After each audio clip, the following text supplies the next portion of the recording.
किसी ने मुझे लिखकर भेजा है कि वो एक नया काम शुरू करने जा रहा है, परंतु उसे भय लग रहा है। क्या ये भय उचित है और इस भय का क्या उपाय हो सकता है? चूँकि मुझे आपके व्यापार के बारे में ज़्यादा पता नहीं है, तो उन व्यापारों की तकनीकियों के बारे में मैं कुछ ज़्यादा नहीं बोल पाऊँगा। आपको सिर्फ शास्त्रों के अनुसार क्या कहा गया है उसी बात को मैं समझा सकता हूँ। आप मेरी सलाह को अपने क्षेत्र की तकनीकी जानकारियों के साथ मिलाकर देखें। बहुत आसान है कि वीर रस की कविता सुनकर आप जंग में उतर जाए, परंतु आप जंग को जीतेंगे या वीर गति को प्राप्त करेंगे ये सुनिश्चित नहीं है। वीर रस की कविता सुनने से जंग नहीं जीती जाती। जंग जीतने के लिए आपको सेना अध्यक्ष की तरह भूमिका निभानी पड़ेगी। आपको तकनीकी रूप से पूरी तरह तैयार होना पड़ेगा।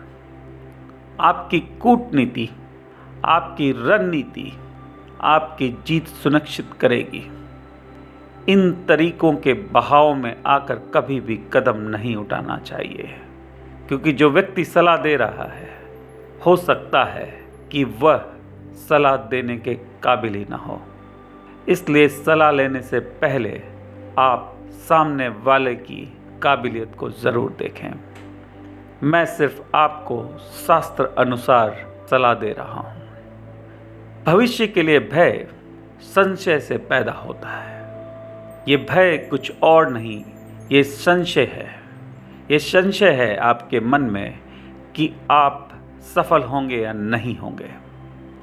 संशय को शास्त्रों ने जरासंध का रूप दिया है। जरासंध एक राक्षस था। ये 2 भागों में पैदा हुआ था और जरा नाम की राक्षसी ने उन दोनों भागों को जोड़ दिया था। अंग्रेजी में जरासंध को डुअलिज्म कह सकते हैं। जरासंध के इतिहास में यदि आप उतर के देखें तो आप पाएंगे कि उनके पिता का नाम था बृहद्रथा, जिसका मतलब होता है बहुत सारे रथ। अग्नि पुराण में बृहद्रथा की जगह संभवा शब्द का भी इस्तेमाल किया गया है, यानी बहुत सारी संभावनाएं। जब हम भविष्य की ओर देखते हैं तब हमें बहुत सारी संभावनाएं दिखाई देती है और उन संभावनाओं से ही संशय का जन्म होता है। जरासंध को मारने के लिए कृष्ण अकेले काफी नहीं थे। कृष्ण नहीं मार पाए जरासंध को, उन्हें भीम की जरूरत पड़ी। भीम कौन है? भीम 5 इंद्रियों में जीभ का प्रतीक है। ये वायु पुत्र है। ये आपके बोलने की शक्ति का रूप है। आपकी तर्क करने की शक्ति का स्वरूप भीम है। आपको अपने संशय के साथ तर्क करना पड़ेगा। हर संशय के ऊपर आपको स्वयं को प्रश्न उठाने पड़ेंगे कि क्या वो संशय संभव भी है या नहीं, क्या उन संशयों में दम है। और हर एक संशय के लिए जब आप प्रश्न उठाते हैं, अपने आप से बात करते हैं, तर्क करते हैं, तो उसे लिखना शुरू कीजिए। जब आप लिखकर सोचते हैं तब आप एक दूसरी इंद्री का भी प्रयोग करना शुरू कर देते हैं। उस इंद्री का नाम है युधिष्ठिर। युधिष्ठिर देखने का प्रतीक है। आपकी दृष्टि बाहर और अंदर दोनों होती है। जब आप तर्क करते हैं तब आप उस तर्क को स्वयं देखना शुरू कीजिए। इसे अंग्रेजी में कॉन्टेम्पलेशन कहते हैं। आपको हर संशय का जब तक तर्कपूर्ण जवाब न मिले आप कदम ना बढ़ाएं।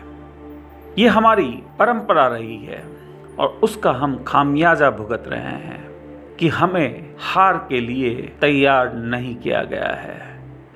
हम हमेशा जीत को देखना चाहते हैं, क्योंकि समय और पैसे के साथ साथ आपकी प्रतिष्ठा भी दांव पर लगी है। क्या प्रतिष्ठा को खोने का भय ज़रूरत से ज़्यादा बढ़ गया है? यदि वो आपको दिखाई देता है तो आपको अपने आप से बात करनी पड़ेगी क्योंकि आगे बढ़ने के सिवा आपके पास विकल्प नहीं है। मेरी सलाह सिर्फ आपको तैयार करने के लिए है, मेरी सलाह आपको रोकने के लिए नहीं है। तो यदि कोई आने वाले कार्य में आपकी प्रतिष्ठा दांव पर लगी है तो उस प्रतिष्ठा को बहुत बड़ा ना माने। प्रतिष्ठा फिर से कमाई जा सकती है, एक बार दांव पर तो सब कुछ लगाना ही पड़ता है। परंतु क्या वो प्रतिष्ठा खोखली तो नहीं है? उस खोखली प्रतिष्ठा के चक्कर में आप भविष्य की संभावनाओं को नकार तो नहीं रहे हैं। तो उस प्रतिष्ठा को आप उसके अनुरूप ही कर ले। यदि वो अपने वास्तविक स्वरूप से ज़्यादा बड़ी हो गई है तो उसे छोटा करें। भीम और कृष्ण मिलकर जरासंध का वध करेंगे और इस वध में क्या होगा? इस वध में भीम जरासंध को बीच से चीर देगा। हर बार जब वो चीरेगा जरासंध फिर से जुड़ जाएगा। कृष्ण के इशारे पर जब भीम उन चीरे हुए हिस्सों को उल्टी दिशा में फेंक देगा तब जरासंध की मौत होगी। मनोवैज्ञानिक तरीके से शास्त्र हमें क्या समझाना चाहता है, इस बात को गहराई से समझिए। आप जब भविष्य देख रहे हैं तो आप अपने भूतकाल को देखिए और सोचिए कि भविष्य में यदि भूतकाल वाली घटना फिर से हुई तो आप उसका सामना कैसे करेंगे, क्योंकि भूतकाल ने आपको सिखाया है। तो यदि भूतकाल जैसी घटना भविष्य में होती है तो आप तैयार हैं, क्योंकि भूतकाल ने आपको सिखाया है। उसी प्रकार आप ये समझिए कि आपको भूतकाल में वापस जाकर चीज़ों को ठीक करना हो तो आप कैसे करेंगे। यानी आप भविष्य को भूत में ले जाते हैं और भूतकाल को ठीक करते हैं। जब भूतकाल को भविष्य में फेंक दिया जाए और भविष्य को भूतकाल में फेंक दिया जाए तब जरासंध की मौत होगी। भविष्य में यदि कोई ऐसी दुर्घटना हो भी गई तो आपका भूतकाल आपको बताता है कि आप हर समस्या से उभरे हो, हर समस्या से आप लड़े हो और हर समस्या आपको और निखार कर आपको संपूर्ण स्वरूप में लाई है। तो यदि भविष्य में कुछ ऐसा हो भी गया तो आपका भूतकाल आपको समझाएगा कि आप पहले भी लड़के जीते हैं, तो क्यों ना फिर से लड़ा जाए। भविष्य को भूत में फेंक दीजिए और भूत को भविष्य में, दोनों सिखाता है। और जब आप ऐसा करते हैं तो संशय का नाश हो जाता है।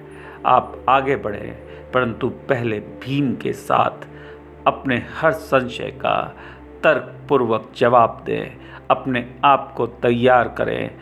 वीर रस की कविता सुनकर बिना हथियार लिए जंग में ना उतरें।